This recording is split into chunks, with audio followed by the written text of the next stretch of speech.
واحدة عندها 30 سنة بتعيش زي طفل عندها 9 سنين. لو عايز تعرف القصة تابع الفيديو للآخر. بيبدأ الفيلم في روسيا في عام 2007 بدكتورة اسمها أنا رايحة تشتغل في مؤسسة سورن للأمراض النفسية، وبتقابل هناك مدير المستشفى وبيشرح لها نظام الشغل. وفجأة بيجي الممرض وبيقول إن لينا هربت من أوضتها وبيضرب جرس الإنذار، وبتقعد أنا في أوضة لوحدها لحد ما يلاقوا لينا. وفجأة بتلاقي بنت صغيرة قاعدة بترسم، وبتلاقي إنها رسمتها هي، وبيكون مع الطفل قلم رصاص كانت ناوية تأذي بيه أنا. لكن في آخر لحظة المدير بيدخل ومعاه الأمن وبياخدوا لينا، وبيحكي المسؤول لأنا عن حالة لينا. وبتكون لينا عندها مرض القزامة، في شكلها بيبان كأنها بنت عندها 10 سنين، ولكن في الحقيقة هي عندها 31 سنة. وبيقول لها إنها من أخطر المرضى في المؤسسة، وإنها عنيفة جدا لدرجة إنهم كانوا بيربطوها من إيديها ورقبتها، ولكن كانت دايما بتحاول تتخلص من القيود دي، فحصل عندها ندبات على ايديها ورقبتها. ولما بتكون لينا في اوضتها بيجي الحارس وبيديها هدوم هي طلبتها منه، بتحاول لينا تغريه،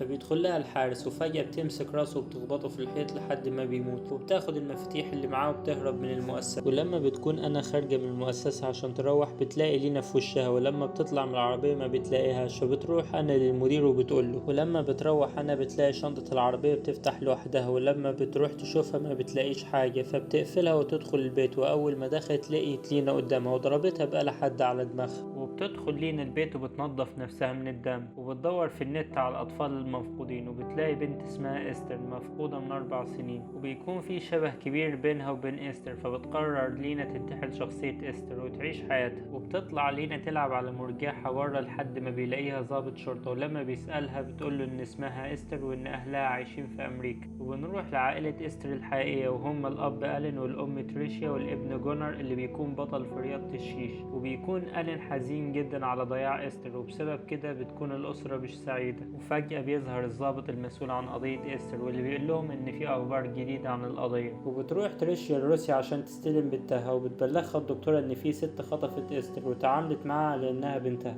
وفي النهاية عرفت إستر تهرب منها وسلمت نفسها للشرطة، وبتبلغها الدكتورة إنها تعرضت لضغوط كتير في السنين اللي فاتت وشكلها اتغير، فلازم تتعامل معاها بهدوء. لما بتشوف تريشيا إستر لأول مرة بتمثل إستر إنها تعرفت عليها، وبتقتنع تريشيا إنها بنتها. وهنا بتطمن لينا إن خطتها نجحت. وأثناء رجوعهم لأمريكا بتحكي تريشيا لإستر عن ذكرياتها، وبتوريها صورة جدتها، فبتقول إستر إنها مشتاقة قوي عشان تشوفها، فبتقول لها إن جدتها ماتت زمان. وبتستغرب تريشيا إن إستر مش فاكرة ذكرى وفاتها، وعشان تهرب لينا من الموقف بتقول إنها رايحة الحمام، وبتفضل تلوم نفسها على الغلطة اللي وقعت فيها. ولما بيقابل ألين إستر بيكون فرحان وسعيد جدا إنه شافها، وبتسلم إستر على أخوها جونر اللي بيتعامل معاها ببرود وبيكون مستغرب. وبتروح لينا معاهم البيت وبيرحبوا بيها جدا وبيدخلوها أوضة إستر. وبتقول تريشيا لإستر إنها هتروح بكرة للدكتورة بتاعتها، وبتفكرها تريشيا إن الدكتورة كان معاها بغبغان اسمه سيدني، وبتسأله فاكراه ولا لا، فبتقول إستر إنها فاكراه. ولما بتروح لينا للدكتورة بتكون مش عارفة ترد على أسئلتها، وعلشان تقنع الدكتورة إنها إستر بتبص على البغبغان اللي في أوضة وبتندهله بسيدني، فبتستغرب جدا الدكتورة لأن البغبغان الموجود مش سيدني. وبتقعد الدكتورة مع تريشيا وبتحكي لها اللي حصل، وتقول لها إن في حاجة مش طبيعية في تصرفات إستر. وبتكون لينا برا سامعة الحوار اللي بين تريشيا والدكتورة، وبيكون مع لينا ولد صغير مريض نفسيا. وعشان تمنع لينا الدكتورة إنها تحكي لتريشيا على اللي حصل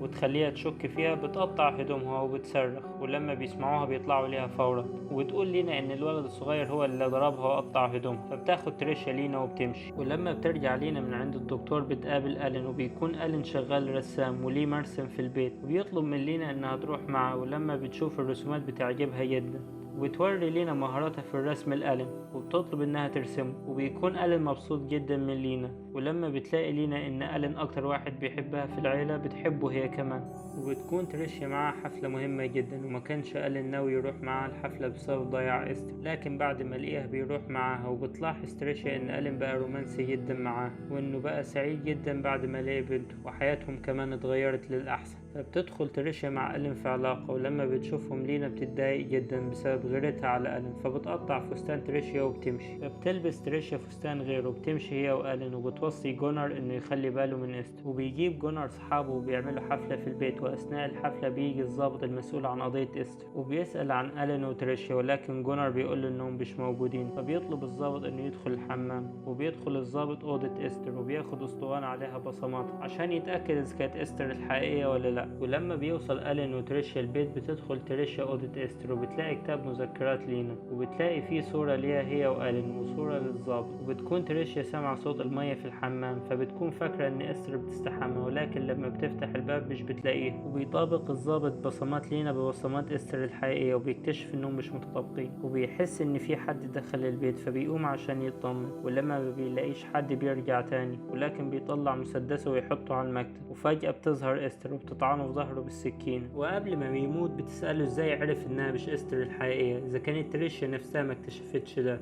فبيرد عليها ويقول لها ان تريشيا عارفة انها مش إستر. وبتظهر تريشيا وبتضرب الضابط بالمسدس بتاعه لحد ما بيموت وبتثبت لينا بالمسدس. وبتقعد تريشيا مع لينا وبتواجهها بالحقيقة كلها، وقالت انها عرفت قصتها من كتاب مذكراتها، والسبب اللي خلاها تكتم السر انها مش عايزة ألين يفقد بنته مرتين. واول ما جونر قال لها ان الضابط جه عرفت انها هنا وهتحاول تقتله. ولما بتسأل لينا ازاي عرفت انها مش إستر الحقيقية بتقول تريشيا ان سبب اختفاء إستر هو ان في يوم من الايام اتخانق جونر مع اخته وقتلها بالغلط، وعشان تحمي تريشيا ابنها من السجن وتحافظ على العيلة قررت تدفن إستر هي وجونر، وكذبت على ألين وقالت له ان إستر اختفت. واتفقت تريشيا مع لينا انها تكمل تمثيليتها عليهم علشان ألين يفضل سعيد، ولو رفضت هتسلمها تاني للمصحة وبتضطر لينا انها توافق. وبترجع لينا وتريشيا البيت وبتحكي تريشيا لجونر كل حاجة عن لينا، وبيكون جونر عاوز يقتلها لكن تريشيا رافضة علشان ألين وبتفكر في طريقة تانية عشان تخلص منها. وبتحكي تريشيا لينا كل حاجة عن إستر عشان محدش يلاحظ حاجة ويعرف سرهم. وبيواجه جونر لينا وبيعايرها بمرضها وبيقول لها انه بتليفون واحد يقدر يرجعها المصحة تاني. وبتحط تريشيا منوم في طبق أكل لينا وبيكون أكل لينا مختلف عن الأكل اللي بياكلوه هما، فبتشك لينا ومبترضاش تاكل من الطبق وبتسيبهم وبتمشي. فبتفكرها تريشيا بالطبق وبتقول لها انها تاخده معاها الأوضة. ولما بتطلع لينا الأوضة بتلاقي فار وبتخليه ياكل من الطبق. وبيطلع ألين لينا وبيسألها عن السبب اللي خلاها تقوم وتسيب الأكل، فبتقول له ان الأكل ما عجبهاش. وبياخد ألين لينا المرسب عشان يقعدوا مع بعض. وبتشوف تريشيا من الشباك ألين ولينا وبتلاحظ ان لينا بتحب ألين. وبعد ما بيمشي ألين بتفضل لينا في المرسم، فبتدخل تريشيا عليها وبتقول لها انها ملاحظة انها بتحب ألين، ولكن ألين مستحيل يحبها لانه شايفها بنته، وحتى لو عرضت عليه حبها هيرفضه لانه هيشوفها واحدة مريضة ومشوهة. فبتتضايق لينا جدا من كلام تريشيا وبتفكر في الانتقام. ولما بتروح لينا الأوضة عشان تنام بتكتشف ان الفار مات بسبب الأكل، وهنا بتتأكد ان تريشيا عايزة تقتلها وبتفكر هتعمل ايه. وتاني يوم بتلاقي العيلة ان لينا حضرت الفطار وعملت العصير المفضل لتريشيا، ولما بتشربه تريشيا بتلاقي فيه الفار. وهنا بتقرر تريشيا انها لازم تقتل لينا في اقرب وقت. تاني يوم بيسافر ألين مؤتمر مهم وبتودعوا تريشيا وجونر في محطة القطر، فبتحاول لينا تيجي من وراهم وتزقهم على القضبان عشان القطر يقتلهم، لكن بتخبط في واحد بالغلط وبتفشل خطتها. فبتمسك تريشيا لينا، واول ما بيسافر ألين بتاخد تريشيا وجونر لينا عشان يقتلوه. وفي طريقهم وهم طالعين بره المحطة بتحاول لينا تسرق الشنطة من تريشيا، لكن الشنطة بتقع على الارض. ولما بيجري جونر ورا لينا بترش على جونر سبراي اللي موجود في الشنطة، وبتدخل لينا عربية تريشيا وبتهرب بيها. وبتبلغ تريشيا الشرطة علشان تقبض على لينا، وفعلا بتلاقي لينا عربية الشرطة وراها فبتضطر تقف وبترجعها الشرطة لتريشيا تاني. واول ما بتدخل لينا البيت بتلاقي تريشيا وجونر عايزين يقتلوها، فبتحاول تهرب لكن ما بتعرفش، وبيمسكها جونر وبتجيب تريشيا مقص عشان تقطع شرايين لينا، وتبان انها حادثة انتحار وعشان ينساها ألين للأبد. لكن لينا بتتف على تريشيا وبتضرب جونر وبتفلت منه، وبيجري وراها جونر وبيرميها من على السلم وبيغمى عليه. وبيتصل ألين بتريشيا وبيقول لها ان الشرطة اتصلت بيه وقالت له على اللي حصل وان ناوي يرجع تاني عشان يطمن على إستر. فبتقول له تريشيا ياخد تاكسي من المحطة عشان مش هتقدر تيجي توصله. ولما بتقفل معاه بيلاقوا لينا هربت تاني، فبياخد جونر سيف الشيش بتاعه بيدور عليها. لما بيلاقيها بيلاقي في ايدها مسدس السهام، فبتضربه بيه وبتاخد سيف الشيش وبتطعنه لحد ما بيموت. ولما بتشوف تريشيا ان ابنها مات بتتضايق جدا وبتتعصب وبتجري ورا لينا عشان تقتلها. وبيدخلوا الاتنين خناقة مع بعض وبتحاول كل واحدة تقتل التاني، واثناء الخناقة بيولعوا عين البوتاجاز بالغلط وبتمسك النار في البيت. وبتهرب لينا لأوضة نومها وبتجري وراها تريشيا ومعاها سكينة، فبتطلع لينا على سطح البيت من الشباك